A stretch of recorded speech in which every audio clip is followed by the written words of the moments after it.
I was really expecting it to end my career. When I made the transition, I wasn't sure if I was going to survive. What we eat has a major impact on our health in every way we can measure. Today's blood and yesterday's blood. Damn.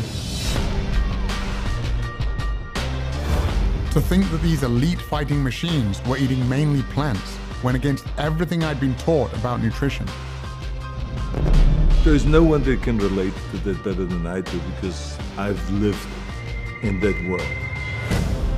I'm in it just to rewrite history, cause I'm in the mood to label us the leaders of the new school. This ain't for the radio, can't find this on YouTube. This the type of killing that these critics ain't used to.